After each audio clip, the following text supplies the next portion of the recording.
Fishing trips anywhere, anytime. FishingBooker.com. Want to plan your next fishing trip without the hassle? FishingBooker.com is the best way to find and book a fishing charter anywhere in the world. Whether you're chasing trophy fish or just looking for a family day on the water, Fishing Booker makes it simple, fast, and secure. With thousands of experienced guides, verified reviews, and 24/7 customer support, Fishing Booker takes the guesswork out of planning. Visit FishingBooker.com and book your trip today. Fishing Booker. Fishing trips made easy. Want to plan your next fishing trip without the hassle? FishingBooker.com is the best way to find and book a fishing charter anywhere in the world. Whether you're chasing trophy fish or just looking for a family day on the water, Fishing Booker makes it simple, fast, and secure. With thousands of experienced guides, verified reviews, and 24/7 customer support, Fishing Booker takes the guesswork out of planning. Visit FishingBooker.com and book your trip today. Fishing Booker. Fishing trips made easy. Imagine this. The best pasta sauce you have ever tasted sits abandoned on a plate. Wasted sauce. That is a tragedy. If only you had used Barilla al Bronzo pasta. Its bronze-cut texture holds your sauce and scoops up every last drop. The Italians call that scarpetta. Capture sauce the Italian way. Barilla al Bronzo. Click or tap the banner to find out more. In golf, precision is everything, on and off the course. PGA of America chose advanced 5G solutions from T-Mobile for Business for smooth operations and seamless transactions. Together, we enhance ticketing and concessions for better fan experiences from gate to green. This is pro-level efficiency. This is PGA of America with T-Mobile for Business. Take your business further at T-Mobile.com/now.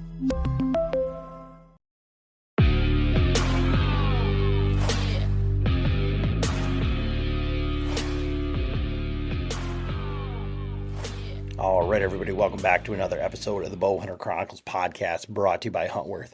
Huntworth gear for all types of weather, all types of terrain, all types of budgets. It's clothing that just works. Check them out at huntworthgear.com. So this episode, we're just back from the Total Archery Challenge, talking with John and Nate Roosevelt. Get into some topics about, what to expect, some budget arrows that we are really impressed with, especially for the money, the importance of third access and what that really looks like, how to set that, as well as just the camaraderie and the actual deer camp feel for June. Zingers, we've been shooting them for a long time. John, I don't want to say reluctantly, because John knows that they work. He just likes building arrows. But he didn't have time to build arrows for tack. Didn't want to do the $250 dozen arrows that he had and fletch them up to shoot at trees. So shot the Kanadi K1s and Zingers, and got to see a lot of people who were asking about them and got to explain to them, kind of how they work. Got to shoot with some guys who'd never seen them before, and really, really cool experience. This time, helped Austin set up his booth with Genesis 3D there. Just great people, always a great experience. So if you get a chance to go to Crystal this weekend to the Total Archery Challenge, definitely make your way up there. Give a shout out to our vendors, that are there. I don't think any of our partners are going to be up there. I'm not sure if Austin is going to be back up there with Genesis 3D, but he does have a Patreon code for our Patreons. So definitely get a hold of me, and I can get that for you. Kanadi and Zinger, those guys are great. Zingers operated amazing this year. Again, just, it's always fun. And especially when you break an arrow and you can, retrieve your fletchings and still use those again. Definitely did that this year. But, our partners, Huntworth, Latitude, use code BHC, save 15% over there. Big Shot Targets, BCP 10%. And like I said, just support those guys who are helping us with the show. If you're interested more in the Patreon, Bowhunter Chronicles, Patreon is patreon.com/Bowhunter Chronicles. And thanks for listening. If you stop by the cookout up there at TAC, it's always good talking to you. Always a great time. Thanks for stopping by. We appreciate every single one. All right, everybody. Adam and John back with another episode of the Bowhunter Chronicles podcast. Just coming off of the Total Archery Challenge at Boyne, and strange year, I would say. I had to have I worked for registration, and John was in the Keys, I think. I was on my way back. Yeah, so I was working. So Nate and Brad, who you might recall from our ATA podcast, registered us. So I was registered not with Nate's group. I was with Brad, Joe, and Jake. And Nate was supposed to be Nate, John, Ernie, and Eddie. And did Nate shoot with you at all? Nope. Nate said, I felt a little like, man, no one wants to hang out with John. You don't podcast anymore, so we're not shooting with him. Luckily, I brought Ed. Dude, I don't know. I messed something up with registration is all I got to say. I don't know how that happened, but wow, we had different times. Yeah, so usually we coordinate. And you want to know what? That was probably a little bit on me. But I was we got the courses that we wanted on the days, but our times were way off. And in the past, we had messaged them and said, "Hey, we want to get closer together," and we did not do that this year. And it went from Crystal to Boyne, and things were different. But we're going to get into that a little bit. But I do want to say, so John, when we were at ATA. Do you feel like we were, we collectively, me, you, and Brad, were bad influences on Mr. Nate Roosevelt? Absolutely. Nate, do you think that was a fair assessment? Bad influences? Maybe. I could go along with that a little bit. It was more of preparing me for the lack of sleep and the stuff that goes on, and yeah, I was all for it. Yeah. So caffeine intake. Did you hear about Mr. Nate Roosevelt's nicotine intake? Yeah, eating a whole Zyn. Yeah. Yeah. So what happened there, Nate? I've never had nicotine a day in my life, and then Adam's giving me the berries about it for I don't know since we've become friends, and I don't know what day was that even? Saturday night, day number Saturday 3 of staying up till 3 a.m. And I was like, man, Adam, I'm a little tired. I'm I'm either going to go get an energy drink or something. You're like, oh, I'll just try one of these. This will perk you up. I'm like, all right, I guess I'll do it. And it was a smaller, I don't even know the doses, but I know it was 3 and not 6. So I was like, all right, I'll try it. And yeah, it kept you awake, man. And but made my entire face numb. So when I decided to eat a brat, I was just chewing the. I'm like, oh, the brat's pretty good. Having dinner.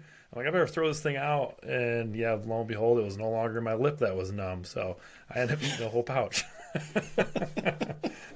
Any ill effects? Your wife is a practitioner of sorts. Did she? She doesn't check even. You out? She doesn't even know that happened. So we're good. if something would have happened, she would just roll her eyes and said, "Deal with it." She's got no mercy for me. So one of the things that I realized, I do want to say though, I think nicotine's overrated. I don't really have a desire to have another one. I mean, we can joke about it, but I was like, nah, I'll take some caffeine over that any day. Well, but I feel like there's a time where caffeine doesn't work anymore. And maybe you're not at that point yet because you were like, I do 70 milligrams of caffeine a day. And we're like, oh, that's cute. There's 70 milligrams of caffeine in my toothpaste. Yeah. Hey, but I can hang with you guys with unlimited caffeine though. My first cup of coffee is a 20-ouncer, and I literally slam it in the morning. Drink a whole pot before I leave the house. But I'm not a big nicotine guy either. That's and for me that's the way that I use ibuprofen is I want when I do use it it's going to work. Like, I don't want it to just be like part of my day. And like, that's the way that caffeine is for me. Like, caffeine is just literally like part of like the stuff that's pumping through my veins. So did I even chew when we were? I didn't even chew down ATA. No. I roll back in, or like as soon as John rolls up, he's like, huh, I'm back. I was like, I haven't had a chew in a year or something. Yeah, it's like I'm buying a tin for tack, and then it's gone, and I haven't bought any more. I mean, today I was like, man, chew would be good, but I'm good. Now, the way that I feel like about tack, and I've said it a whole bunch, that it's like deer camp in June. But I, like, it really didn't, like, sink in for me until this tack, like, Saturday night, whatever, is, like, I guess, like, what it seems like is, like, what other people think about deer camp. Like, it's all drinking and hanging out with your buddies and all that stuff, where, like, the hunting is kind of, like, secondary. Like, because I can go on X amount of sleep or whatever and a lot of alcohol consumption and go, like, shoot one arrow every 5 or 10 minutes. But I couldn't, like, go elk hunting. I could not go hunting, like, whitetails out of state, like, at that, with that level of sleep and whatnot. Right. And, like, I think that's what other people do or think about, like, deer camp, and, like, that in that manner, instead of, like, the way that when our deer camp is, like, yeah, people drink and have a good time, but the hunting, I think, is, like, I think it goes, like, maybe some people could have it in the same slot, like 1 and 2 being, like, getting away and camaraderie, and then hunting, and then debauchery. Like, you know what I mean? It's not like debauchery first and then the other things. Yeah, when I'm deer hunting. Like, priority number 1, kill a deer. You know, priority number 2, have a good time while doing it. You know, drinking and staying up super late. No, I'm never going to do that on purpose. I'll stay up late if we're recovering a deer or something like that. But, you know, when you're going out of state, you've got a lot invested in it. You still have a really good time, but just a different level of fun. And what we went through there was, like, we could have went to bed much sooner, but we chose not to. But still woke up real early and walked 13 miles the next day and flung some arrows and had a really good time. And it wasn't so much about how good you shot; it was more of just having fun with a group of people. Yeah, no. I think of that like the old like gun hunting deer camp, because there's guys, you know, that they don't even hunt. You know, it's basically going up and doing like what we did this last weekend. Right. Like when we're going out of town or out of state hunting, yeah, there's no time. Like unless, like the one year when killed 2 bucks and I think 150 beers were drank in one night. Yeah. You know, but that was a different story. You know, they were covered. Yeah. Yeah, that was different. And that was kind of like what Nate was getting at. Like, you know, if that happens, or like somebody shoots a for a deer and you're tracking it all night and then you recover it, and then it's just like, you know, you're excited about that. But that was just something that I had, like, taken away from it. Like, really, like, that's what some people do, is they just want to go drink or whatever, have a good time. And I guess they probably don't have something like this to kind of like scratch that itch, right, in the in-between. You know, with we're very fortunate, right, that all the guys that go to deer camp, like, go to TAC, and, you know, we get to see all the same people. And, you know, Nate, I feel like Nate is like the most wholesome individual, and like the amount of ball busting that goes on, I feel like we're almost like tainting him. You guys are so mean. You're so mean. Why are you mean? You're so mean. Dude, I've been working on job sites since I was like 12 years old. So nothing I've heard or witnessed I have not heard about or seen on job sites. So it's all part of the brotherhood, and I really do enjoy it. But yes, I am definitely I'm definitely the guy that might be giggling in the corner, but you make fun of me for not saying, I don't know what I said. Them guys are being ding dongs or something. And I meant it, and you're just like, just rode me the rest of the weekend for it. I'm like, dude, I don't know, just how I talk. I can't help it. But those dudes were being idiots, though, for sure. I just, ding dongs came out instead of some other phrase, but fucking assholes. Yeah. Sorry. Yeah. But he's like, I just don't understand why those guys had to be ding dongs. Like, it's not necessary. I'm like, are you kidding me? Like guys shooting across the trail. Yeah, shooting across the sidewalk. He's like, I've been on job sites my whole life. Like, I know words too. Like, I just don't use them, man. I'm sorry. It's my nature. Job sites you're working on, son. Well, you gotta have your earbuds churches on. mostly. Yeah, exactly. Temples, churches, that kind of stuff. Daycares. Like, Are you Amish? Yeah, that's Amish, what I've been saying. Like, red beard, Amish. sheet metal. Yes, absolutely. Mm-hmm. Jebediah, Yoder. But in all seriousness, though, yeah, I do. There is sometimes if you just were looked from the outside in, like, wow, them dudes are kind of like, they're a little crazy or they're a little edgy maybe, or they, but when you actually get to know everyone, look past some of those things, it's like, I didn't see other guys on the course being as welcoming as we were to everyone, right? Like, we're inviting people back to the place to have dinner. We're letting people shoot with us. We're, becoming friends with everyone that we were near. I mean, that's just the nature of how everyone is. Very welcoming, very care about each other, but you got to have some thick skin, and you got to understand this is like being on a football team, right? Like, we're gonna all bleed for each other or whatever we got to do, but you got to be able to take some razzing if you have any sort of insecurities and you happen to like to hit a lot of trees with your bow. Everyone is going to know about it. I mean, there was groups of guys that something would go bad and someone was filming their buddy doing something. We'd all see it, and we weren't even close to them. So, I mean, there's no secrets in that group.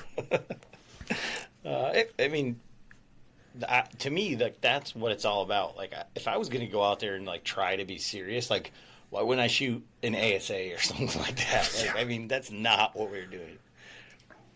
Yeah, definitely. Our group was definitely we were the most serious, out of all. So you were the most serious, probably for shooting, because you guys were keeping score and you were scoring. Who won the hole? Yeah. Who won the shot? And what happened if you won the shot? You had to wear a crown. And just any crown, like a crown from Burger King, So going way back, my saying. I'm so happy I did not shoot with John. My saying when you make a good shot was nice shot, Dick. And so and then also when you miss and you shoot him in the dick, it was nice shot, Dick. So it was 12 of them or Dick 'em. So we ended up with the crown of dicks. And our group ended up shooting 2 days with the crown. And so whoever originally started out it was going to be whoever lost the round. But so if two guys miss, it's well, then what? So I was all right. And I didn't want someone to have to wear it the whole time. Possibly. But, oh, man. So we decided on whoever won the round had to wear the crown to the next hole. So. And how did that go, when you encountered other groups? So it started off right at right off the get. People are walking by and they're like, "Is that a crown of penises?" And we're on the shuttle That was bus. Nate. That was me. That was me. And no, it was everybody was dying laughing. We even had one of the girls in front of us. She's like, "I'm going for the dicks." Oh, okay. So, Nate, this was your first total archery challenge, right? Yes. So, how long have you been aware or following along with the actual event? Oh, shoot. I would say years. I've known about it. And it kind of went from, that's kind of cool. That's something that just people who go out west do. It seemed like it was a very west focus. Every time I saw it online, it was in Utah or something like that. And then kind of was there's actually one, in Michigan not too far away. And I was kind of man, why would I drive an hour and a half to go shoot some targets, at really long ranges? I'm never going to hunt that far. that was kind of my mindset. And then as I started kind of getting a little older or kind of like paying a little more attention, I started seeing how much fun it was and kind of understood it was more of like, I guess I thought it was like a legit scoring thing. Like I thought it was something you went and did and kept score, like super serious. And and at that time I never shot 3D league or indoor league or anything. So wasn't like really high on my bucket list. Why would I get lighter arrows to shoot farther? Like why, I never was into any of that. And then probably like within 2 or 3 years, I started like, I can see the benefit to this. And, getting a group of buddies and some more of my friends shoot bows a little more. And that's when it kind of was like, okay, I'm ready to do this. But I was ready to do it for 3 years, and I finally made it work this year because the weekend was available. And the reason that I asked that is because I wanted to know, like, from your perspective, like, the hype around it, because it's like, this time of year, like, because there's nothing else going on, everybody's like, tack, or larger gens, like, are you going to go? And then it's like, those tack idiots, like, they're running around with all their gear on and blah, blah, blah. Yes. And so, like, for you, like, expectations, like, your thoughts on it from a guy from the outside in. Yeah, I would say like back in those first few years when I knew about it, I was more of like, that's just what influencers are doing to try to like, boost their channel. Or it just seemed like that's all that you saw was these guys, latest and greatest equipment and all decked out and like they're ready to pack an elk out of the woods. And I kind of giggled at that. I was like, that seems kind of weird. And then, as I kind of like slowly like learn about it, it's like, okay, maybe. And I actually talked to some people that went. I said, are guys out there like testing equipment? Like, why are they doing that? Like, why is everyone like dressed to the, I had no idea you'd walk like 6 or 7 miles on one course. Like that was just something I did not realize.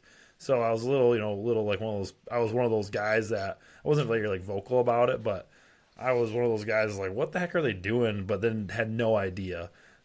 So that was kind of where I was at with that. And then expectation was, I felt like it, obviously after I started talking to like you or some other people realized very quickly no one cares if you score well. It's just essentially if you can come out of it with all your arrows or find your arrows or hit foam, like that's good. Like these are some really far shots.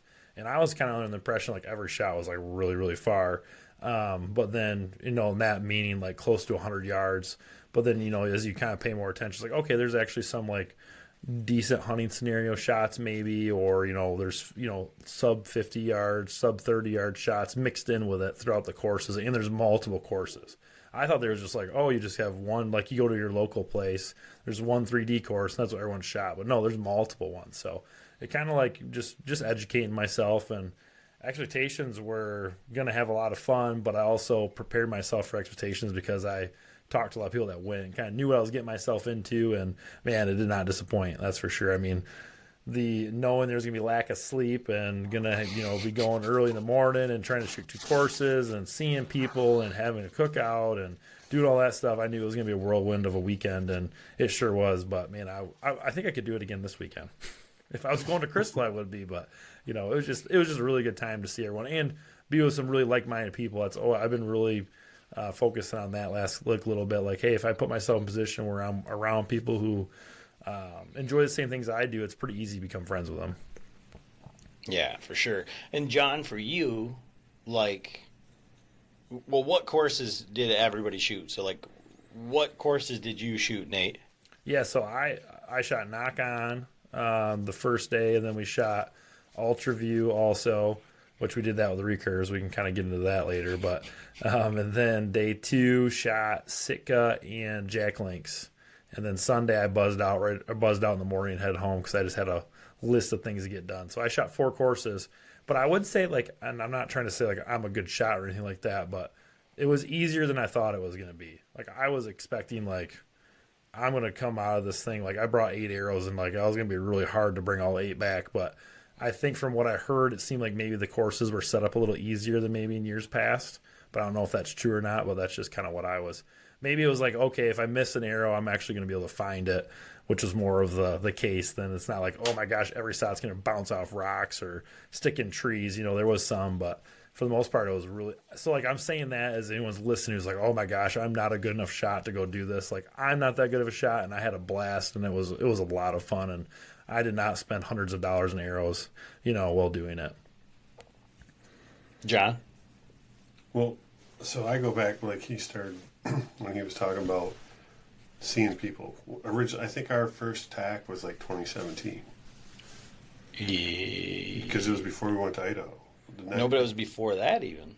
Right, that's what I'm saying. It was before, because then the year we went to Idaho, we did it, and that's where we met. That's where we met Tom and Sarah, Pat. Yeah. So, yeah, but the first year we went, we were like, I'm wearing shorts and like a fishing shirt, and I'm looking at the same thing, like looking at the guys, like, why are these clowns wearing all their camo and their packs, like, and then, then we realized, then we talked to them guys, and yeah, well, it's a place to test your gear. So the next year we were those clowns, and then we drank till 5 o'clock in the morning, and then took a 1 hour nap, and then hiked straight up that mountain, Boyne Mountain. Like, I asked Adam this year, hey, you want to go hike the mountain? What was my response? Yeah, I'll do it. I wasn't gonna, but I was I turned into Uncle Frank. I'm yelling out the door like, hey, don't come in this door. Then I couldn't get out the door. Then you couldn't get out the door. Right. Because these clowns stacked a bunch of coolers up in front of it. At 3:30 I in the almost morning. kicked them over. I was like, ah. And if there wasn't Uncle Frank Yeti there, I would have done it. But no, it was different. Going back, getting back to Boyne was definitely like, it kind of felt like home. Well, there's nothing wrong with Crystal. The shorter courses, the venue feels completely different. And then, of course, we had our place, like our spot, right? And it's cleaner. Like everything about Boyne Mountain, like even when you get up to the top of the hill, it's grass. Like everything's clean. Like where we're at, Crystal, yeah, it's nice, but like the place that we stayed, we're in the pine trees, and along that golf course, everything is spread out more because the venue isn't as big. But I do think the courses were a little easier than they have been in the past. Yeah. So what courses did you shoot? So our times were like late the first day. And who registered for you? I just wanted to double check. This guy. Nate, who didn't shoot with us, he ended up getting up in the morning and shooting with someone else. I was like, hey, I thought Nate was shooting with us. I was looking forward to it. Yeah, I bailed on you guys. Sorry. It was, the registration thing, I don't know what happened, but I registered everyone, and that was chaotic. Like, whoa. Like, I did not realize what went into that. So if anyone, I tried to warn you. You did, but it still was. I was like, dude, I've done tons of stuff. This will be fine. I was like, oh, yep, he's not kidding. But it was so odd. I just had like the randomest times. Like it would be like an hour or an hour and a half before John's time, and then we had like Adam, you didn't shoot the one day, so I was like, I'll just take your spot because we ended up helping at a booth, so that made sense. And then it was kind of weird, and I was like, all right, now going into it for next year, I'll have a little better idea of how that all goes, and especially with driving there and back and time frame. But yeah, it was kind of interesting. I think if you signed everyone up, we'd all get the exact same times, but that didn't. I must have messed something up with that. So I'm sorry, John. I didn't shoot with you. I appreciate you doing it. I was just looking forward to shooting with you, but it just didn't work out. I would have learned a lot more from you than everyone else. I kept asking everyone else questions, and they're just like, "Meh, you just flinging the air out there." I'm like, "All right, cool." So to me, it did feel it was a completely different year. I mean, I'm super happy Eddie come up with me, and we got to shoot, but I didn't get to do normally we do a group shoot, and then I see pictures of it. I was like, oh, group shot. But so I missed out on that, of course. Then, but I could walk when I got home since I didn't do 2 courses. So I shot knock on the first day, and that took us 4.5 hours. We didn't start till noon, so we didn't get back. Yeah, there was no time to shoot another course. Yeah, there was absolutely no. And then on Saturday we didn't shoot till 1, and we tried getting up there. We ended up getting to the shuttle at like 12:30, and they're like, all right, well, yeah, you can go. And then I think Sunday we shot. There was 2 of us that had 11, and then 2 at 11:30, and he let us up at like 11:15. But once we got up to the top, we actually sat there till after 11:30, like, because that first shot, I don't know what the deal was. It was just On prime? Yes, the 116. Yeah. It wasn't even a hard shot. No, there was just people sitting there in two groups waiting when we got up there. Like, but I mean, that was a good course. But yeah, so we only shot 3 courses. So shot knock on the first day, Sitka the second day, and then prime the last day. Yeah, and so I'm fucking dad of the year, dumbest thing ever, but being super dad, I drove up there Thursday I guess I would have to say that it's probably most of the places that you stay. But if you're listening to this and you've never been to an event like this, TAC especially, we get done, and we're talking times. We got done, like, we were shooting at 7:00, and so we were done by like 10:30. But for these condos, and I think the same thing was at Crystal when we rented the houses, like, you got to be out by 11. So you get back, you're sweaty, dusty, dirty, like, it doesn't matter if you showered or not, like, your feet are gross, like, and you have to have all your shit out. And if you have a time like you had, I mean, you would have had to get all your stuff out, packed up, ready to go, then just mill around, go shoot, and then you come back and then drive home. So we always get the condo through Monday or a day after we shoot, and then we get the condo on Thursday, because if you've got to get there at 7:00 for a knock time, like, you're driving, you're getting up at 3 a.m. or whatever to drive up there, just isn't really feasible. So drive up there, it's 3 hours to get up there. Thursday night, hang out, kind of take it easy. Take it easy? Yeah. That was easy for All right. me. Yeah, okay. I took it easy after that. Did you not see the back of John's truck, or or Jake the next day? Yeah, that was cool. Well, that's Jake. So yeah, but everybody had to get up and shooting at 7, or a fair amount of the people that were with us.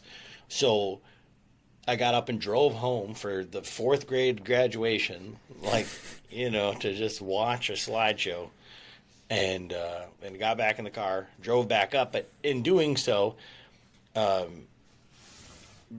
was like, "I brought my trad bows. Anybody can shoot trad bows?" And I'm like, "Well, I got to go home anyway, so I'll grab them." And I grabbed 2 because they're like, Nate wanted to shoot 2, so I said, "Okay."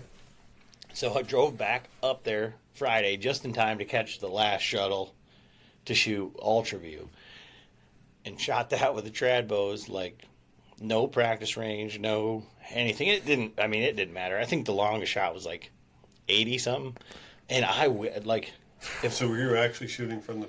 Yes. Oh yeah. zones? Oh yeah. Oh yeah. Yeah. So how many targets did you hit? 5. 3. Yeah, I 3 don't to know. 5 probably. Yeah.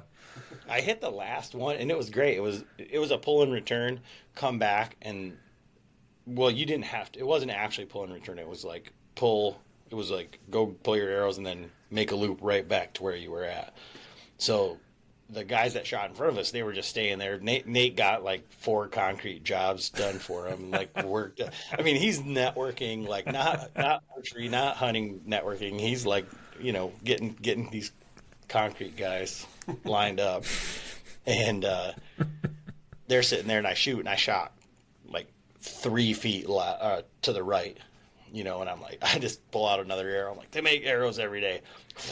Top of the insert, and the guys, everybody went wild. It was a 64-yard downhill, and those guys are like, "Where are you aiming? Like, how are you doing that? Like, what's your style?" And I'm like, Full back. like, yeah, I don't know. Flinging arrows is what that was. And Nate, we all did not hit very well, but we were shooting right from the stakes. Like, we didn't. And I have one regret, and I couldn't do it. Like, so when we talk about like busting balls, nobody has either like the best act or the biggest feelings as one of our buddies. I won't call him out on here, but we all know who I'm talking about. And he was filming this one shot with a drone, and I was like, and it was like right in front of us, and I'm like, I know I can freaking hit that drone. And if it was anybody else, I would have shot it right out of the air, or at least attempted it. But I mean, I would have felt like such a dick doing it. But I know that I could have hit it. And he's like, "Well, I told you you could." And I was like, "Yeah, that would have went over like a fart in church. Like, there's no way I was gonna do that." But I wish I would have. Like anybody else, or if it was like if you were flying our drone, I would have definitely shot it out of the air. Nailed it. You got it. You held your jaw really long. You're really thinking about it. I mean, you had what blade you wanted to hit picked out. You were good. Yeah. Oh my God, like Nate. This is hilarious. This is true though, because I proved to you that brace height matters. You proved nothing because I did not get to shoot it the other way. Oh, true. I should have had you shoot it first. That's right. Yeah. So I would have probably shot it just identical. But, oh my gosh, we can get in on this. Like, Nate is like, he's like so much of, like, that's why I think you and him are similar. You guys would work together. Like, we were building a shed, and he's like all worried about like this type of stuff. I was like, John's going to see it. That's what I was worried about. I'm like, it's good enough. It's good enough. Can't wait to look at it. Oh, gosh. And so he's like so meticulous. So he same way. Like the first time I ever saw him shoot like a trad bow was like hold his arm straight up, like eyeball it, like pull back, like nice and straight, like right to his face, like hold, breathe, release, yeah. Gets this bow and he's like the brace height's off, and he's twisting strings and you know, target to target. He's unstringing and stringing this bow like a million times, like checking brace height. He's like the limbs are on upside down, like all this stuff. I'm like, dude, just driving out of bonkers. You can't outshoot that bow. I guarantee that you're not good enough that's going to make a difference. But you keep doing what you're doing. So then he switched me, and granted, like the bow that I shoot is freaking awesome. So it's, I mean. And did you check the brace height on that? Did you twist it up? I did. It was a little short. I still would love to put a tape on that, but yours was way closer. John, that bow I had, I put the first arrow on it, and the fletching was on the rest. That's how close the string was to the riser.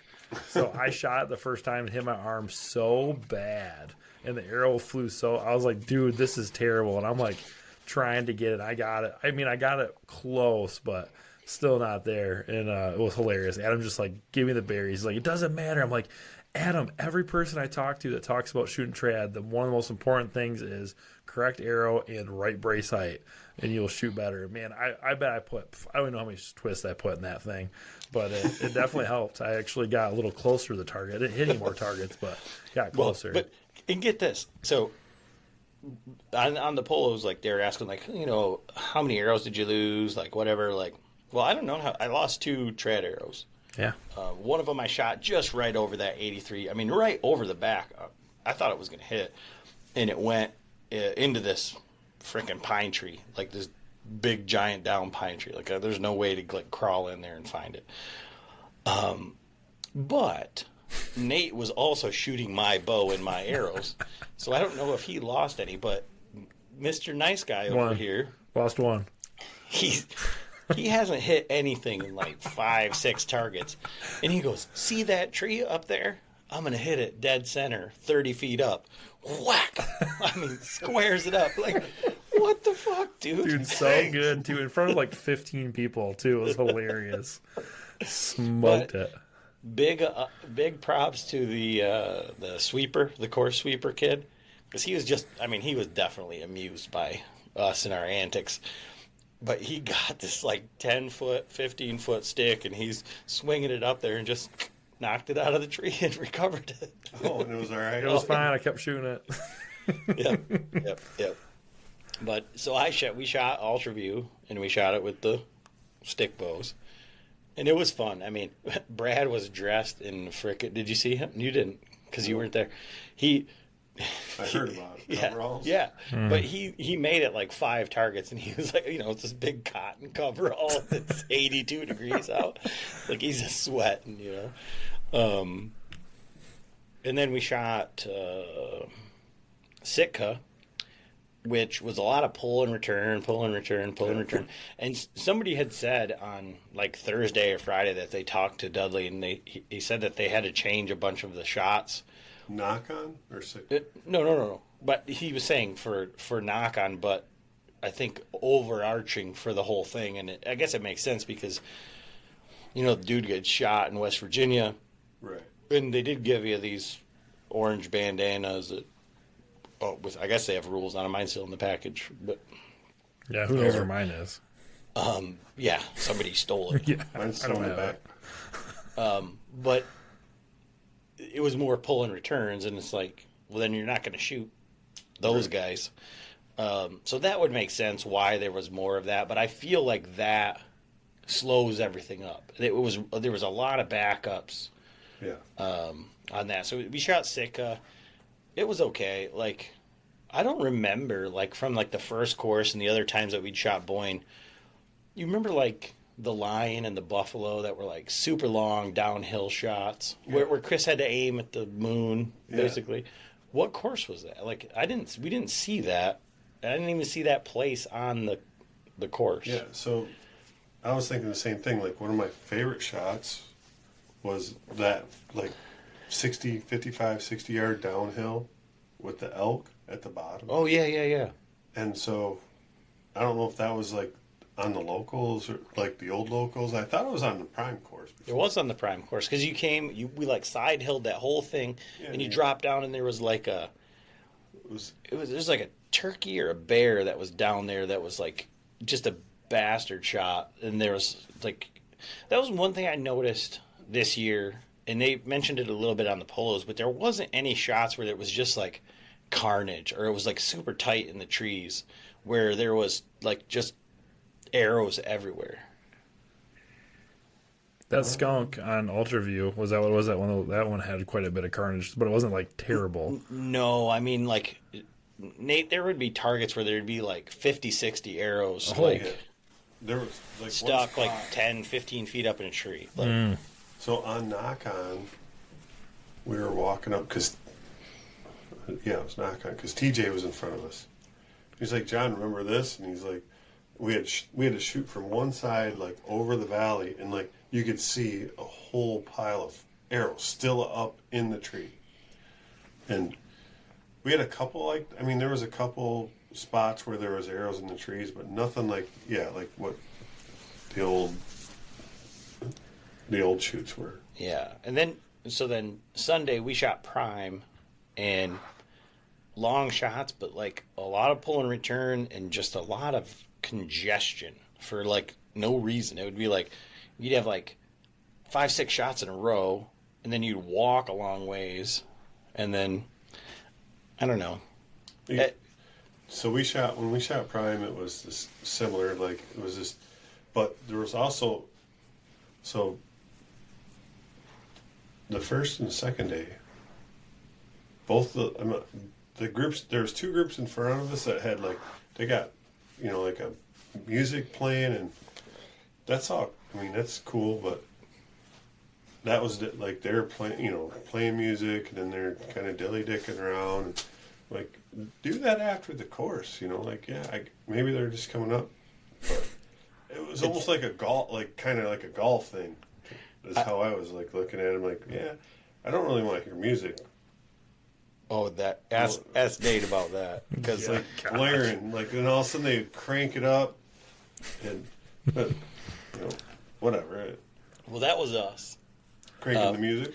So Jake, the first day and a half of shooting, like, and on Ultraview, it was like straight like death metal, and it was loud. And Nate's like, "Can we please just this music just makes me angry. Like, where's my T Swift mix?" Because that's what they played like in the morning. And Nate's, I've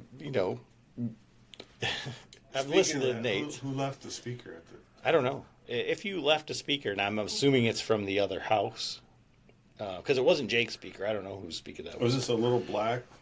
Yeah, not one that I was familiar with, but yeah. So Nate did not enjoy death metal. But our archery. defense, when we were doing that, we were the last group on that course, so no one was following us, and we were actually catching people. So it's like if I actually, could you imagine that this horde of angry, like this horde with angry music, and it's like, yes, it was like screaming. The big group, you mean? Yeah, I can understand the big group, but like the first morning, like we actually passed a group, and they stopped, and they're sitting there drinking natties. And natty daddies are like, oh yeah, we'll shoot through. Yeah, we shot really quick though. We were shooting. Yeah.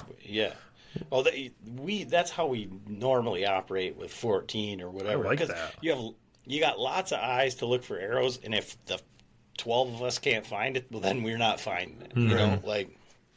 Dude, the Jack Links course was actually really fun, too, and I think that was the reason why I kind of like thought about. I was like, what course I really like? And I like that one because we had like 8 guys, I think. We picked up a straggler at the lift. The guy was there, and I'd seen him at the practice range. Jake was kind of making some adjustments on his bow, and I was just kind of hanging out. And then this guy came up, and he had said something. He's like, yeah, I'm kind of new to archery. He was talking to one of the staff members. I'm just trying to sight this thing in or do something. We'll fast forward a little bit, and we're waiting to go up the lift to shoot Jack Links, and he lines up behind us, and it's like me, Matt.com, and Brad, and all these guys kind of waiting to get on the lift. And I was like, hey, what's up, man? I was like, are you here by yourself? He's like, yeah. I was like, you want to shoot with us? And he's like, yeah. And I was like, all right, I don't know if you know what you're ready to get yourself into, but you better be prepared to have a fun time. So he hops in the lift with all of us, and like halfway up, he's like, I think I might regret this, is what he said. But that course was a lot of fun because it was open, so it was very easy to like see where guys in front of you were or see how the course was. You could like say, okay, I'm going to shoot up there. So we actually were able to make it a little more challenging, which was nice. Like we could, hey, let's shoot by this tree, or let's, maybe step it back another extra 10 yards and shoot it into the side of this hill. And like that was a lot of fun doing that, and just making it a little more challenging, and just lots of laughs. And that, that new guy that stopped in, I made a joke with him. I was like, hey, you can't leave until we get your number. So he finally passed his number along. But yeah, I mean, that was probably one of my favorite courses just from that. But Knock On was probably the hardest, as in like challenging myself with the angles of shooting. Like I've never shot that aggressively down or up. And the walks were pretty tough on that one. Some elevation on that one. But otherwise, the other 3 courses were pretty easy to traverse through. Yeah, and I want to ask John, like, outside, and this is really weird for me because we've been doing this now like for damn near a decade, and like I'm turning into like you where like my back hurts and like I'm all jacked up and all these things, like where I'm like, oh my god, this is terrible. But like going from Crystal to Boyne, like when we went from Boyne to Crystal, it was like, oh, son of a bitch, like, blah, blah, blah, and it's 20 targets. Some of them only have 15. And then now to go back to Boyne, and it's 25, but, like, you saw now from, like, the timing of your knock times and the length of the courses, and then not to mention, like, Prime, Sitka, and Jack Links. I guess Sitka there was a shuttle, and Jack Links where it was like a mile walk back, like after you were done, to like from Crystal where you got right back to pretty much where we needed to be. Yeah, we couldn't stay as close, but it was almost like way easier to shoot that second course. And then, I mean, I would argue that probably one of your favorite courses was the 15-shot one we did on Sunday in the rain. Yeah, that was a good one. Yeah. Down at Crystal. Yeah. Yeah. And so, like, I feel like it's a double-edged sword because we have such a much better place to stay and, like, walk back and forth to the vendors and stuff like that. But the shooting you get a little bit more opportunity. It's definitely, yeah. There was, so exactly what you were saying, double-edged sword, because I was like, man, I didn't get to shoot 2 courses each day, but I could walk when I got home, because, I mean, 1 course is way, like, it's a lot more than what it is at Crystal. So, I mean, I'm not saying Crystal was easy. Like, 2 courses at Crystal was, kicking my ass, but not like 2 courses here at, at Boyne. And yeah, like even the long course or the ground courses where you had the shuttle, like they had a shuttle coming back at Crystal. Yeah. So you could ride shuttle back. Yeah. Like I say, it's just like, I don't know, because it's like, the way I preface that is like, it's like now I'm like, God, am I old, or was that like a lot fucking longer than A lot longer than Crystal, yeah. I don't You're know. old. Like, yeah, but I could go like either way. Like I did not mind like the shooting at Crystal, but the lodging and everything else is, I mean, not the same at all. Eddie was like, so is this like how the vendors are, always been? I'm like, no, like the first year there was like 3 tents. Like literally, it was like, yeah, there was like 3 rows. Not even, it was like backcountry hunters and anglers, and then like the sign up tent, and like Kafaru or something. Like there was like hardly anything the first years that we went up, and then it turned into like the village, and like now like you have a whole vendor village. That first year, was that when like they had the like prime thing where you had to like see how long you could hold it on at full draw? That was like the 3rd year. Okay. That was when because they had like almost a night carnival, because they had like the they had the things where you could shoot the archery. Yeah, it was like you shooting at the foam discs. Yeah. Yeah, and it was like at night with the black lights, and they were neon. Mm-hmm. I was telling Nate, like, man, yeah, that was so cool. Yeah, they had prime with the laser, like trying to hold it still.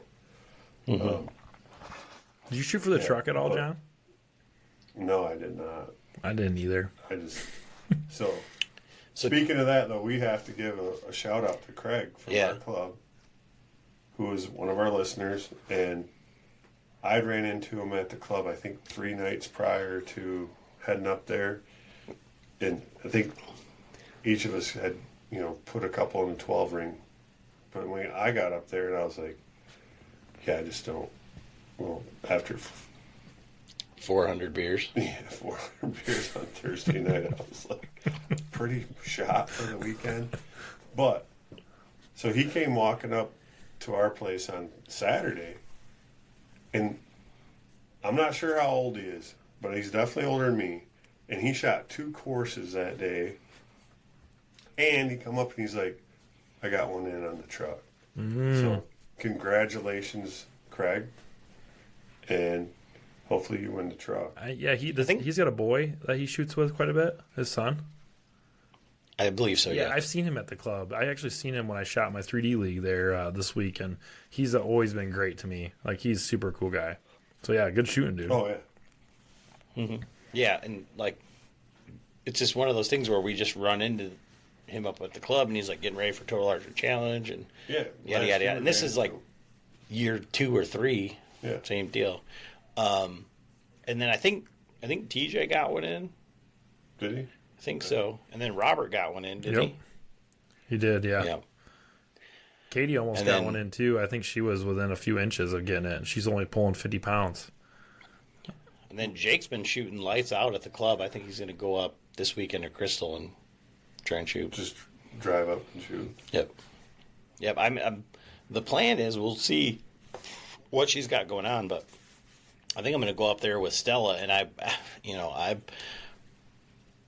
I've been a big proponent of just go up there and check it out, for the day, even if you didn't get a knock time or anything like that. But there was tons of spots open still.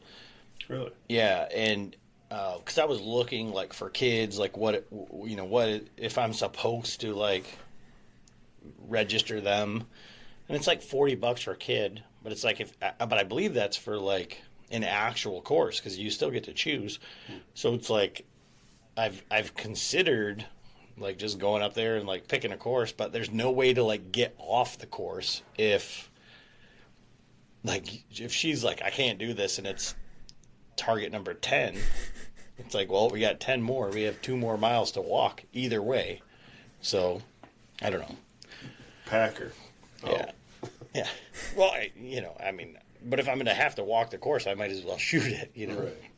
So I don't know, but I think I'm going to go up there and do that. But that was my question for you. Like, would you rather have the be able to shoot 2 courses, or be nicely tucked in nearby everything? I think I prefer the boy. Yeah. Yeah. I mean, I'm one of those courses is good. Like, I mean, if you wanted to shoot some more, I did miss shooting in the group, like having fun doing that.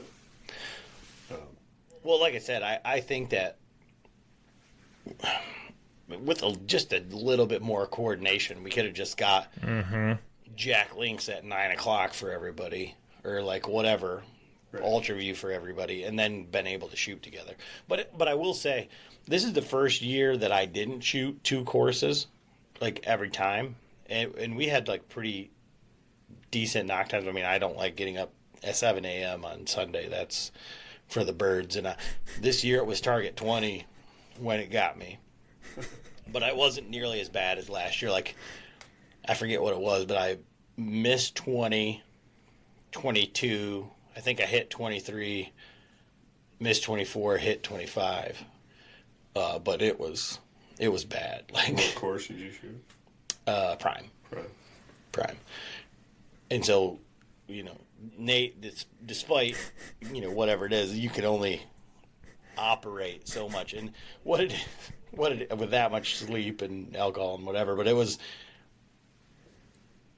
I mean, my body just says, nope. And I don't know if it's blood sugar or whatever, but it says no. You're not going to be able to concentrate on all of these things. But it was pretty cool because where you shot with Matt in that second bigger group that went out, we just hung around, got to hang out in the village, talk to everybody, do whatever. And then I wanted to make sure for people who were going to come to the cookout, make sure that everything was good. So it just I didn't feel right going to shoot another course. But Matt was there, and he was just kind of by himself trying to figure out who he was going to shoot with and whatever. But me, him, Brad, and Joe went and had a beer and a burger up at the tavern, and I hadn't done that ever. Just sit there and hang out, and it was fun. It was just a whole different feel. Yeah, I mean we did the one year we went out for dinner. That was Chris's birthday, and that's when we met the Wisconsinites. Yeah, that's when we went to that pub and had dinner there, and then went to the Snowflake Bar with the prostitutes in Wisconsin, corn-fed guys. Yeah, so when they do the open shoot, or when you after like 2:00 or something, you can pick a course.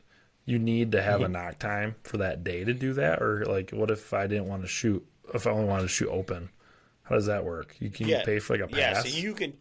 Yeah, so you could just go, and I think kind of like what happens, and we've never done it because we've always just figured out a way to get a knock time. But I think if you just walked up that day and it was sold out, you could probably ask, like, they'll probably sell you one for after everybody's done. And that's like what the vendor passes are. Like, I don't know if they can shoot like maybe the first lift get on, but otherwise it's after. And so they just say vendor. Yeah. Because I think that would be kind of like, that's what I was kind of thinking. Like, okay, that's kind of nice. Like, you can get, if you want to shoot with some different people or a group, it's like, hey, on this day, we're only going to shoot the afternoon course, so then you can do all the prep in the morning or check out because I didn't really get a chance. Like I walked through the vendor village or whatever, but like there was not time to like really hang out. By the time you shot in the morning, ate some lunch, chilled for maybe a second or two, made a game plan for what you want to do in the afternoon, it was like time to go back up the mountain. So I didn't really have a lot of time to go see that, and I was like, okay, maybe next time I'll plan a little differently and I can maybe shoot one course a day on one of those days just so I can kind of hang out and see some people and interact a little more on that stuff. Now I just have to say, like, before you had said, oh, blah blah blah, attack, it's just a thing for like influencers, and now you're an influencer. You've got a podcast, you have a taking videos while I'm there, channel that you're videoing with, all of that stuff. Like, how has your perception of that aspect of it changed? Yeah, so like I think the biggest difference is I'm taking videos, or we're doing this stuff as a group, and we're just showing how much fun it can be. We're showing how we're just all the same type of a person. We're not like, oh man, this 63-yard shot was done because I had this arrow, this sight, this bow. Like, we don't care what bows we're using. We don't care what arrows we're using. I mean, we're just out there flinging stuff and having fun. Before, I didn't like it because it'd be like, oh, the new bow, whatever, would be out, and they were doing like a review on this bow. From what I saw, and all the arrows I saw get flung this previous weekend, there was not one bow to rule them all by any means. And I think sometimes it's hard to look past that. So the stuff we do, I feel like it's a little different because I'm just like, we're just goofing off, essentially having fun, maybe getting a cool shot. Brad's got a really nice profile picture out of this deal. So, there's some solid stuff that comes out of this kind of a thing. Yeah, no, it was super fun. And I love the fact that we went back through and were able to watch all that stuff that these people put together. Like, that's so much fun. I thoroughly enjoy that. Yeah, we're influencing people to go have fun at TAC or go get a group of friends to have fun with people you like. We're not trying to influence people to buy a certain bow or a certain release or a certain, accessory. I think that's probably the biggest difference. I was always kind of like, I didn't really like seeing all that other stuff. That was like, hey, you got to buy this. Hey, you got to, we all had different boots on. We all had, there's talks about us maybe, getting some mustaches and certain shirts for next year. But, for the most part, we're just, hey, go out here and have fun. You look like Chris? Yeah, what an idiot. Yes, I'm talking to you, Chris Language, not the real Chris B. But who? So when we shot in the big group, there was like a whole bunch of Chris's. There's 3 Chris's at least, and they were like Chris B, and we were like Chris B, and they're like no, Chris B, the big one, Chris B. And we're like, so then we were like, oh, the real Chris B, the real Chris B, yeah. So did you get to shoot with Brad the first day? Yes. In the morning, yes. So from the influencer standpoint and we're influencing people to have fun, yada, yada, yada. And how the gear or this or that, talk to us about the importance of a third axis. Oh, yes. Wow. And he didn't believe me. That's what was so you making fun of me for brace heights, third axis is like the same thing for compounds. And I think John would probably agree. That's a super important thing. Brad's third axis was so messed up I could see it when he was walking around with his bow, and that poor dude struggled hard. I told him that when I looked at his bow. I'm like, dude, your third axis is not set. Yeah, and Brad does a lot of his own stuff with his bow, and he sounds like he was kind of messing with some stuff, and he's shooting at home, but he's shooting on flat ground. So he's like, man, I don't know what's going on. I was shooting really good at home, and the poor dude was struggling hard. I was trying to help, but also I've never seen this guy shoot before. And he went and got that third axis fixed, and I shot with him again after, and I was like, okay, world of difference. Absolute world of difference. Yeah, I mentioned to him the first day. I'm like, dude, your third axis is fucked. Like, who set this? He's like, what? I'm like, dude, when you pick it up, yeah, it's level right here, but as you go up, it's going the other way. Mm-hmm. And then when we go down, it goes back the opposite way. Because they were like over like 50 yards or something. He was like 3 feet right and half. Exactly. That's like using your bubble in the wind. Like now you're quarter bubble and half bubble, full bubble. Like you're making a big difference. If he was leveling the bubble on his shots and it was off. Now if he wasn't using the bubble when he was, then who knows?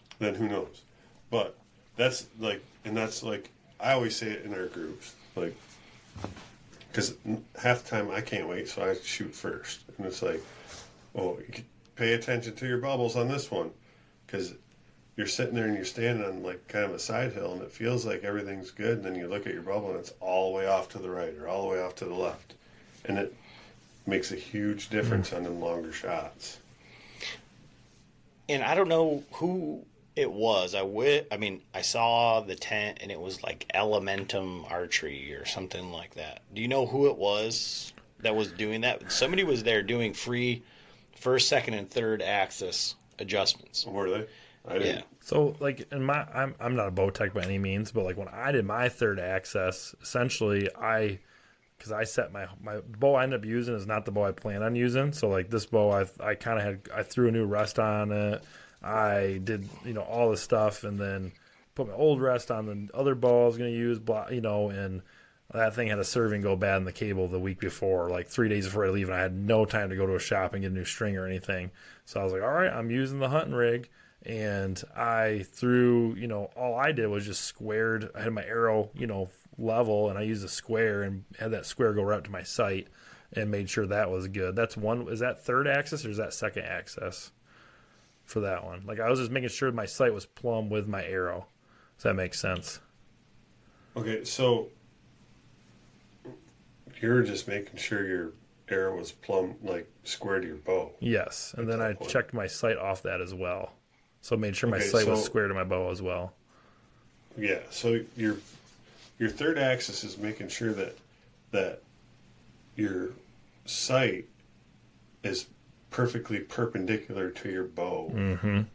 Like, so that way as you go down, if I don't know how front to back. So like it's not swung, correct? Like it's not pivoted. Right. Well, so when Brad's like sight, you'd look at it and it was like that thing was like it was like kinked over, and that was why. Right. Yes. So like it looked like you could tell like, oh, that's not a right angle. Like it was kind of tipping back on one side. Mm-hmm. Yeah, and then just like a level, like if you're holding a level and you pull it up and you're like cocked it one way, then the bubble's going to ride up, and as you go down, it's going to ride up on the opposite side. But I always make sure, like when I do my scope, so the best way to do it is to have it in a bow, like a hooter shooter at full draw, where you can tip the whole bow up and down, like through the full axis, because that's the most accurate. Because if your riser has any like torque in it at full draw, which they all do, and if it's noticeable, that's going to tell you what your sight's doing at that point.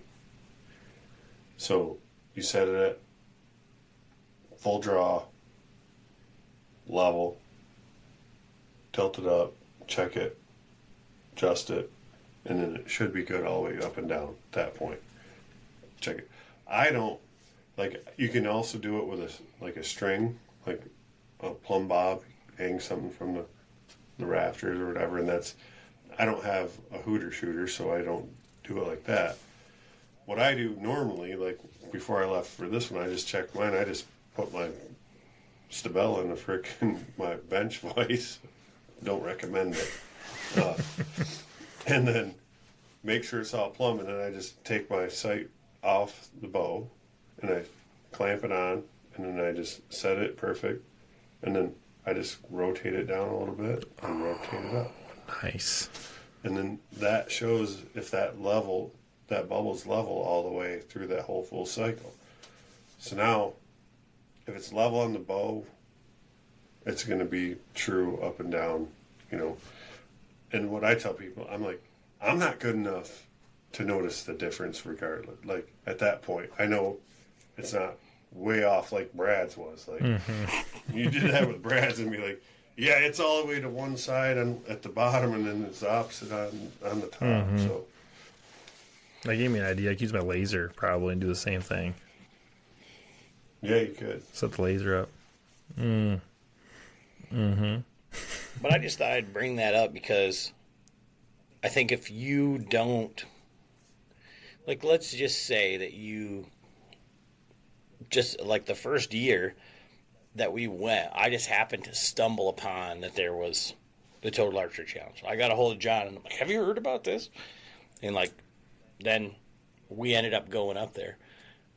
But maybe you're shooting 3 feet off at 70 yards or whatever, and you can't figure it out. Like, I think that's the beauty of, like, the stuff that we are doing, right? It's like we're out there doing it and trying to bring people in, trying to help them, and trying to say, like, hey, this is jacked up. And, like, I will say, again, and I don't care. I don't care. I think that whatever you think of them as sights, I think they're pretty bulletproof. But HHA has the easiest, most, like, user-friendly way to set in a tape for something like this. I mean, Chris was freaking out. Like, he finally bought his own arrows. He, had everything kind of, like, set to him. But then can't figure out a sight, don't have a tapes, blah, blah, blah. I'm like, well, let's throw a HHA on there. And we went out there and set it. Right. Yeah, because, they called me, like, the day before. They called me. I'm out working, and, like, hey, do you got any tapes for this, site? I'm like, what site is it? And it was, like, one of the old, really old Cam Hanes spot hog from like 2018. I bought it used. And they're like, well, we have some HHA. I'm like, well, that's a wheel. Like, is it the same diameter? But I think the thing is that they could not comprehend what I was telling them, because I was like, I had to say it 15 times. I was like, I have an HHA sight. We'll just put that on there. Well, I don't think the tapes are going to line up. No, I have the tapes for it. They're like, no, but they're different. It's a different size wheel. It's a different. I'm like, no, the whole sight. The whole thing. And I got 4 wheels for it. And I got one that even, like, sets it up. Like, all we have to do is find 20, get nearby, like, you just have some sort of idea, and then we'll go from there. And that's because he kind of knew what his site was, so I've had him find 20 on the old site, and then we ran it up to, this is where 60 is in whatever yardage. So I just took the site tape, and I was like, okay, we're going to be close at, tape 42 or whatever. Run it back to 20, set that at 0. Shot it, yep. Went over to 60. Dialed it to 42, little low, 42, settle on 46, swap it out, and we're done. Right. And they're like, but I had to have a conversation with Chris. I had to have a conversation with Ernie. I had to have a conversation with Frank. I have the whole thing and the tapes to cite it in. Right. Like, it took the conversations took longer than citing the damn thing in. This was not for Chris B anyways. No. This is for Chris A-hole. This is for Ferd. Yeah. But I just say that because, like, if you buy one of the HHA sites, even that one is from, like, 2015, that has a wheel on it. Right. It's just that easy. Optimizer, that one is the Optimizer Lite. But, like, Tetra, Nitrix, the kingpins. Like, as long as it isn't as long as it has a wheel and doesn't slide up and down, I think they're all interchangeable. I think there might be some ones that have a bigger, like, non-interchangeable wheel. But even for me, on the bow, I've got that Tetra that we got years ago. I used the same arrows last year from TAC. I went to the club, set it at 20, swapped the wheels out, moved directly over to 80, and I shot a 1 foot group at 80, and I'm like, it's on. I mean, right. Like, yeah, that's what's nice about that, interchangeable wheels. Yeah. And like, I was at the club and there was a kid setting up a dialed sight, and me and Jake helped him with it. And like, I'm sure that if I had all the information in front of me and I like watched some videos on it, it wouldn't have been hard. But the sight-in tape on the left side of the bow is like microscopic, and then for whatever reason they're setting it up off of the middle pin because the other ones are floaters. And I was like, fuck this. Yeah, you're on your own with there. No, yeah. I never did that with mine. But so if you have a multiple pin, and I think it's similar with UltraView, the middle pin is fixed. It's like in the middle of the sight. So you have to sight in your 20, and then go to the whatever you want, that 30, and then you adjust back from there. So it's a whole different process. Yeah, but I'm like, and these are super high dollar sites, and everybody's like, oh, these are great. And like, even we were talking to your buddy at ATA, and he's like, because of the one dialed sight that goes out on an angle, he's like, I can get like out to 170 with this thing. Like, Jesus Christ, like, so there's got to be something to it. Yeah, 138. I got 138 this weekend.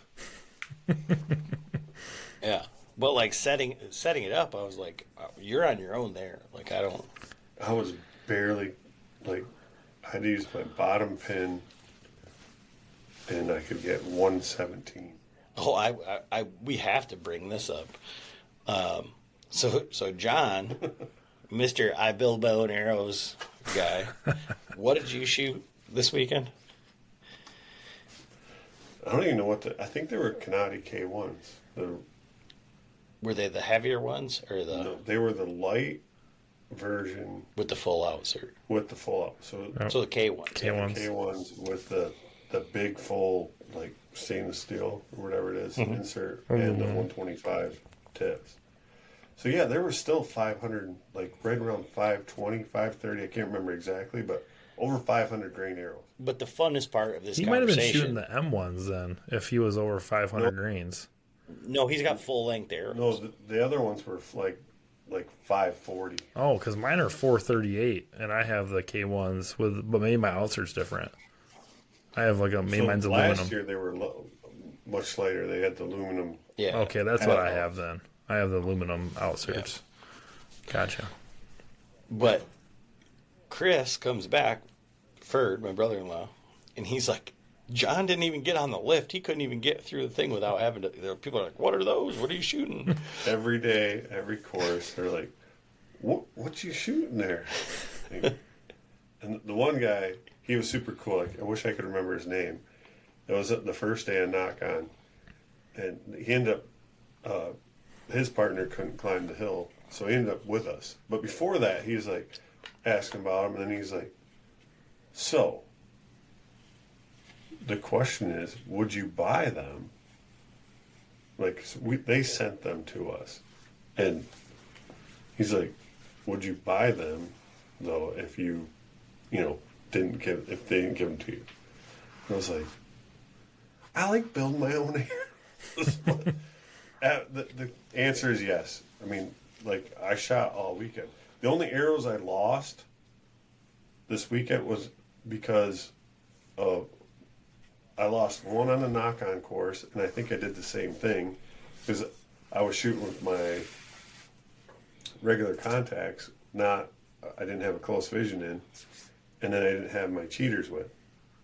And so I'm like, couldn't see the pin or like the tape really good.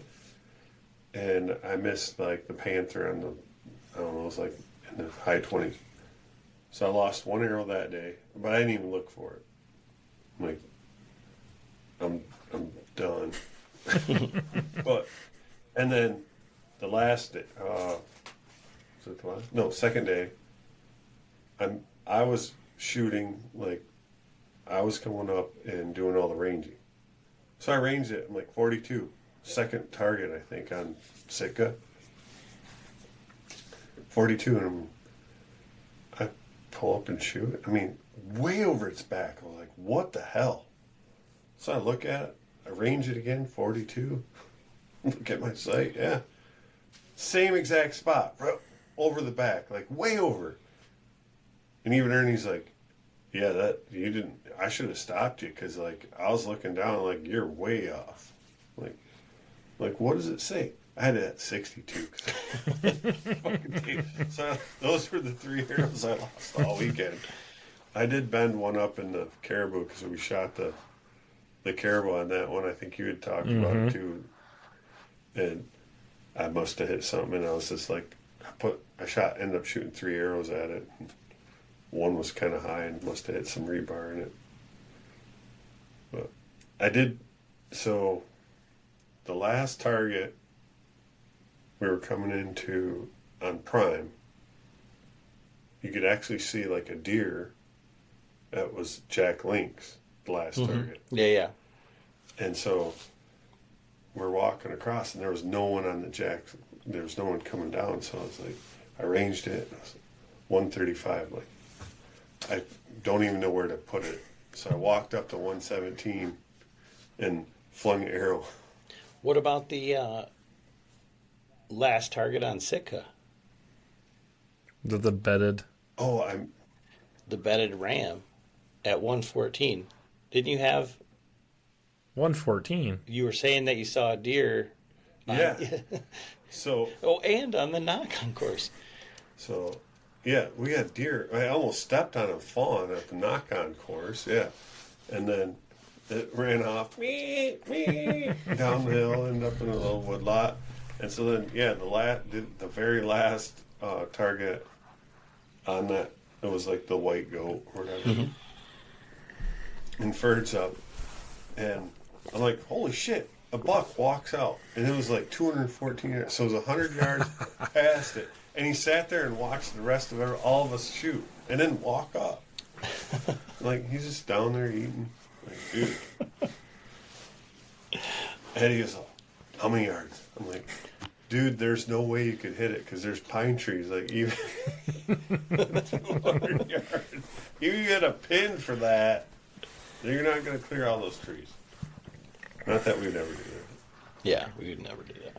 But, no, I just thought it was funny because for over all the years, you're like, oh, didn't like the first gens. Second gens are better. The third gens. And, you know, the one arrow that I, like, lost, or, like, I lost, like, 2 arrows all weekend. But one of them, I just squared up this tree, and there was no recovering it. But I just, like, took the zinger off, took the knockout, and then I had some, like, bear shafts in my thing. I just fletching arrows on the course, just going along. Yeah. And that's the thing at 115, 112, like, whatever, they fly just fine. They hit where you're going. That's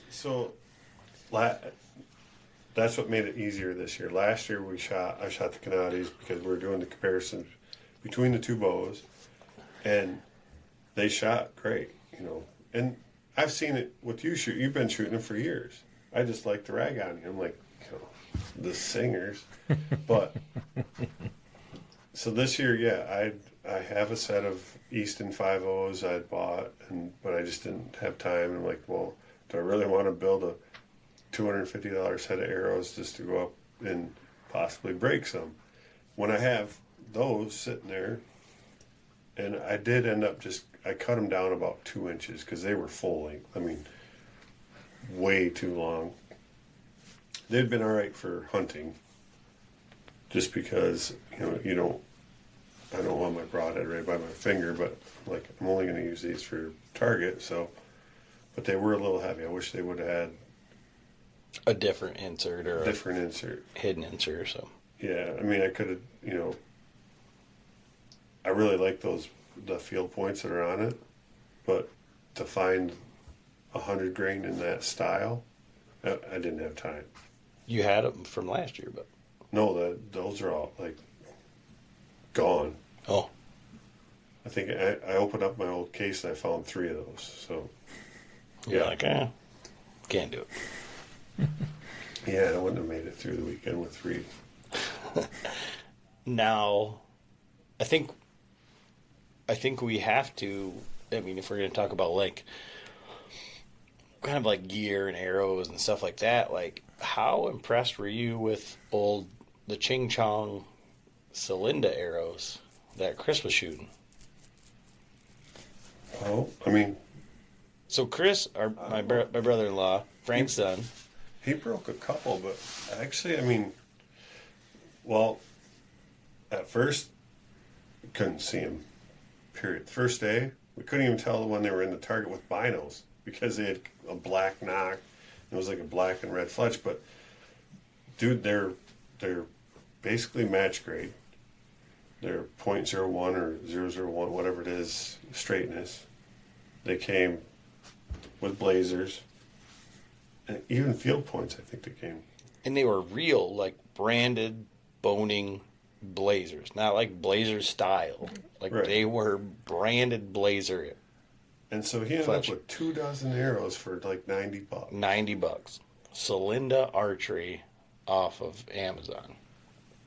So yeah, I mean, I didn't put them on a spin test, but I mean, I spun them all at Frank's, and it was like it was almost like he got 2 different sets of arrows, because he lost one behind Frank's before, so he had 23 arrows, and 11 of them spun like true, and the other ones had just a little bit of wobble. And that could have been from putting the inserts in them. That could have been from anything. But they all spun like what you would consider acceptable. Not like the ones you were spinning on the back of your truck, like Eddie's. Right. So I just thought, like, for guys that are listening, if you've made it this far and you're like, kind of like locked into this stuff, for the Total Archery Challenge, like those arrows would be incredible. An incredible value, I would say. Yeah, so I think he took 6 dicks on Saturday. He's and a maybe good 6 more dicks on Sunday. He's a good shot anyway, but to actually have, because years past he had all my old stuff, and I have a relatively repeatable arrow. But he also has a 24-inch draw. So short. So he's shooting, and he's actually shooting a 28-inch, 27-inch, and it's too long for him. And he was shooting 30-inch carbon-to-carbon arrows. But it was very easy for him to just pick up a Black Eagle stock one off the course. So he would shoot whatever arrow he found. And so for him to have had the foresight to get arrows, build arrows, and then put together a sight tape, even if it was the day before. Right. He was able to shoot repeatably. Yeah. He did much better this year. That's why I'm like, if we set him up with a bow and he actually put some time in to shoot, he'd be a fucking force. Yeah, it'd be a force. I'd have to deal with that. How was he Sunday, by the way? He was good. All right, good. I didn't see him, so I was just making sure before I left, because he was in rare form Saturday night. No, he shot. Well, I take that back. Like, the first half was pretty rough for him, but then but it wasn't. I don't know that it was. He was just. He wasn't complaining or anything. Like, he was hungover. I don't know. Yeah, Nate. Some of us, we can go out at night and be ding dongs and still operate the next day. Some can't. But any like closing thoughts from you, Nate? I mean, I would just say anyone who's interested in tack and has not went before, get a group of buddies and go. It's a really good time. It's super chill. I'm sure there are people there who take it way too seriously, but for the most part, everyone seems to be having a good time. And yeah, it's like there's a lot of cool stuff there. I mean, if you want to see a lot of people, see a lot of, if you're into seeing, I guess, celebrities, there's some of those there it was kind of cool to hear guys talk about seeing them. Some of those guys are pretty influential, so I guess I can understand why they'd want to go see them or whatever. You can do that. Pretty cool.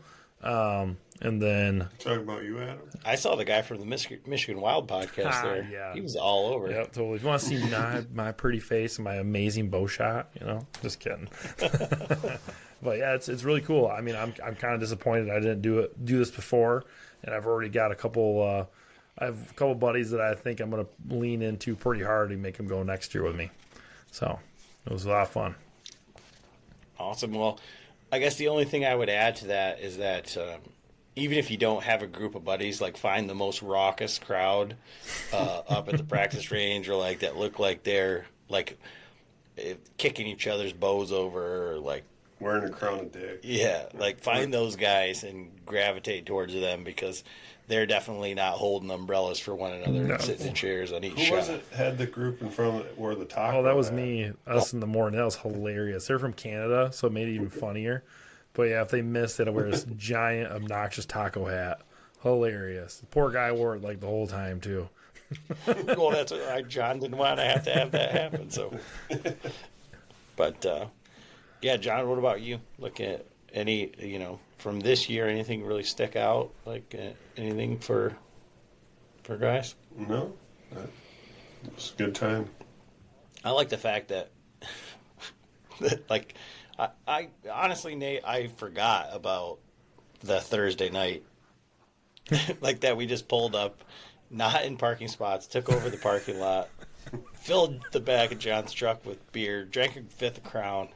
Two fifths of Crown. So I got up in the morning and I was like, I brought a 30-pack of Busch, and Eddie threw in, because I brought the big Engel cooler, and he's like, you got room for a 36-pack? I'm like, fuck yeah, I got the Engel.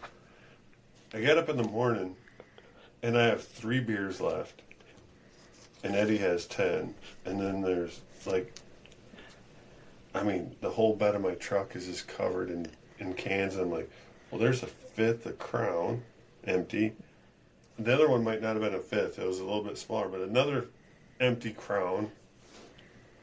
I'm like, what the happened?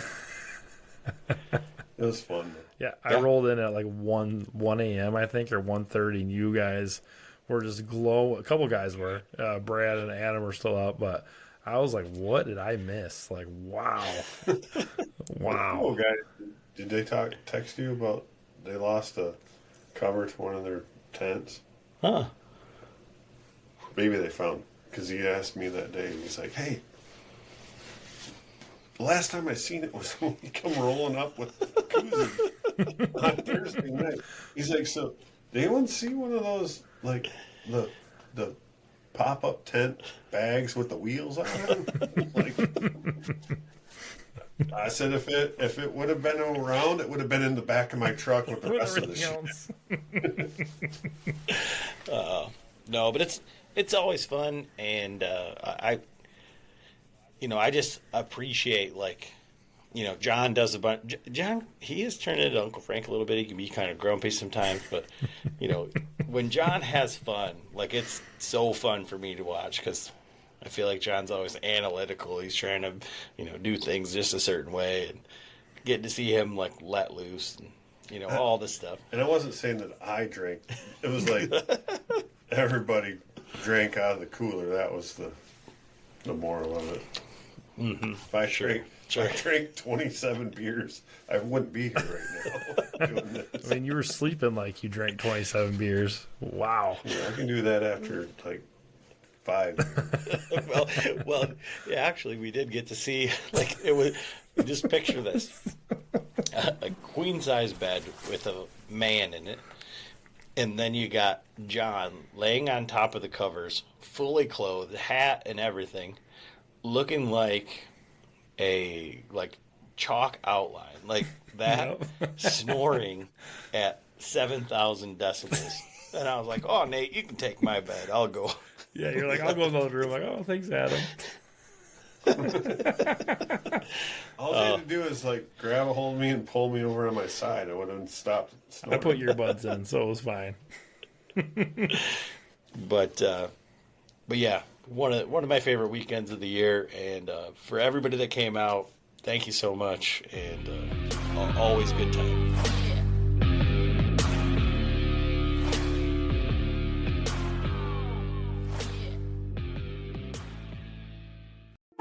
Hit the road for fun and heartwarming fishing adventures with the Real American Road Trip. I just want to hook up one time. I just need to hook up one time. Catch the Waypoint Original Series every Tuesday at 9:30 p.m. Eastern on the Waypoint TV channel. Waypoint TV, your destination for outdoor entertainment. I did get a bite. I have gotten a bite. I did feel it. Gear up for the hunt and learn from the best with Deer and Deer Hunting Wednesdays at 10 p.m. Eastern on Waypoint TV. Tune in every week for expert hunting tips and unforgettable moments in the field. Waypoint TV, your destination for outdoor entertainment.